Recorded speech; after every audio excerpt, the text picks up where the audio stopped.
Hi, my grandchildren. It's BB here, and Murphy. Hi, Murphy. She's going to read with me. No. Anyway, we loved reading to you guys the other day, and so I'm going to read The Math Curse, and Papa's going to read a book after I do on a separate video. And as we do this, we're going to try to read books for all of you. So this book, all of you will like. However, it's about math, and I know how much Lincoln loves math, and so I kind of picked this out with him in mind. But you know, I love reading it to all of you. So here we go. It's called The Math Curse. On Monday in math class, Mrs. Fibonacci says, "You know, you can think of almost everything as a math problem. On Tuesday, I start having problems."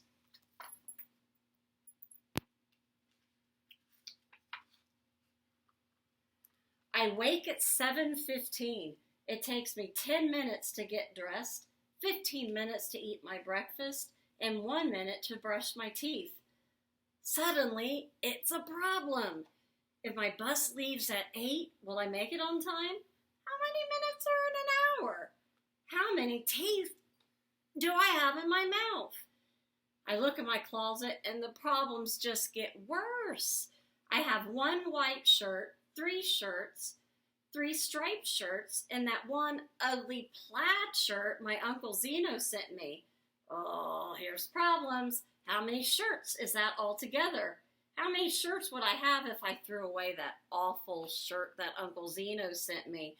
When will Uncle Zeno quit sending me such ugly shirts? I'm getting a little worried. Everything seems to be becoming a math problem.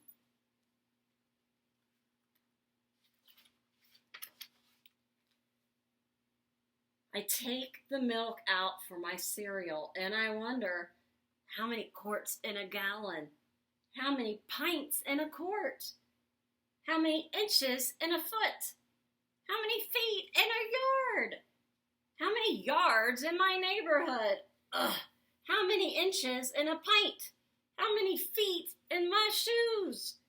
I don't even bother to take out the cereal. I don't want to know how many flakes are in my bowl.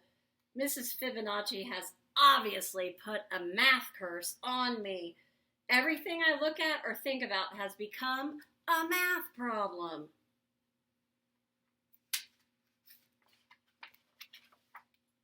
I try to get on the bus without thinking about anything, but there are 5 kids already on the bus. 5 kids get on at my stop, 5 more get on at the next stop, and 5 more get on at the last stop.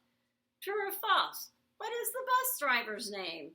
What's that have to do with anything? Mrs. Fibonacci has this chart of what months everybody's birthday's in.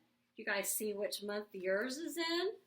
There's January, February, Lincoln, March, April, May, Hadley, June, July, Kendall, August, back to July, Nolan, August, who is it? Emerson, September, October, November, December, and you know what? I gotta go back to February because of Ryan.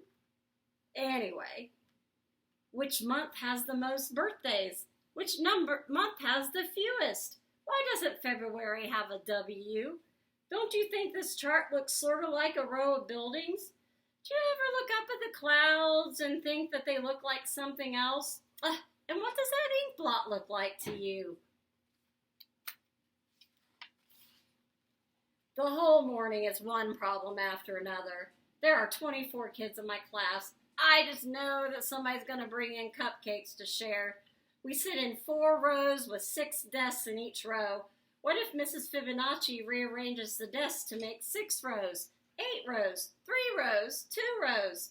I count the 24 kids in our class again, this time by twos. Jake scratches his page with one finger. How many fingers are in our class? How many fingers are with you watching this video? Casey pulls Eric's ear. How many ears in our class? How many ears do you have? The new girl, Kelly, sticks her tongue out at me. How many tongues in our class?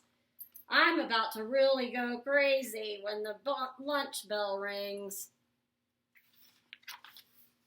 Unfortunately for me, lunch is pizza and apple pie.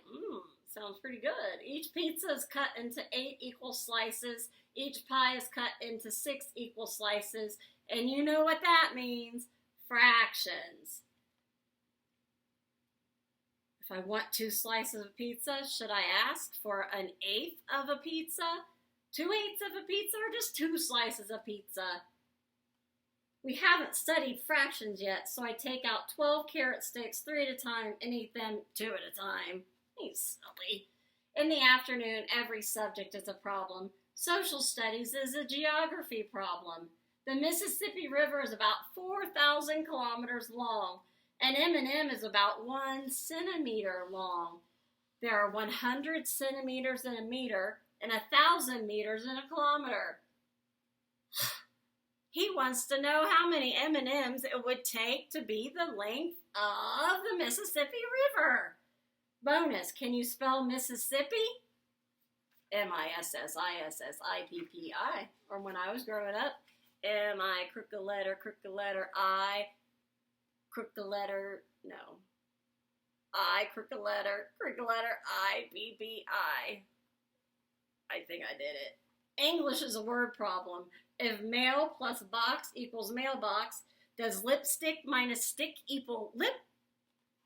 Does tuna fish plus tuna fish equal forna fish? Oh my gosh. In art, we finally get to relax with a connect the dot problem. But look at my picture. Crazy. Math is just a total problem. Mrs. Fibonacci says there are many ways to count. She asks us to give us some examples. So Russell counts on his finger. Can you guys count with me to 10? 1, 2, 3, 4, 5, 6, 7, 8, 9, 10. Good job.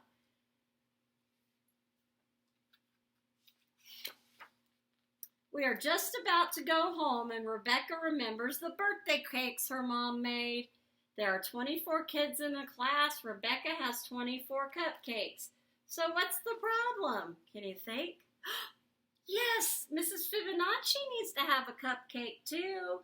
Everybody's going crazy trying to figure it out. I'm the first to figure it out. I raise my hand and say, I'm allergic to cupcakes. Everyone believes me, and everyone gets one cupcake problem but me. And you know what? Nobody had to figure out fractions. I stagger out of school. I am a math zombie. I have to find something to break this math curse. I decide to try chocolate. Chocolate fixes a lot of things. My favorite candy bar is usually 50 cents. But guess what? Today it's 50% off. So I wonder how much that would be.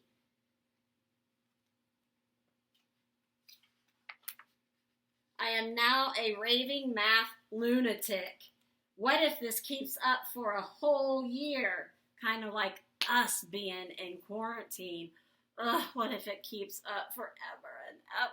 I won't be able to see you guys and it makes me so sad. Anyway, I think about that. I think about it some more. And then I think I better just go to bed. I undo 8 buttons and 2 shoelaces. I subtract 2 shoes. I multiply times 2 socks, and I divide by 3 pillows to get 5 sheep. Remainder 1, which is all I need to count before I fall asleep.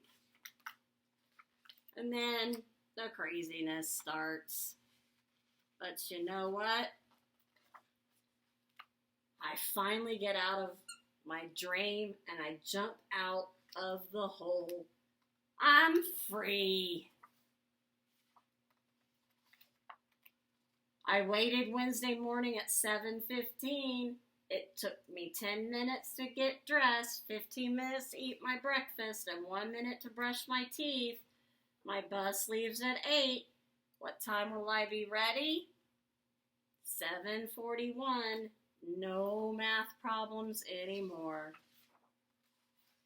I've broken the math curse. Yay! I can solve any problem until I get to science class. And Mr. Newton says, you can think of almost everything as a science experiment. Ugh. Anyway, those of you that have stuck around me with this long book, thank you. I hope you had fun. I love you so much, guys. You have no idea how much I miss you.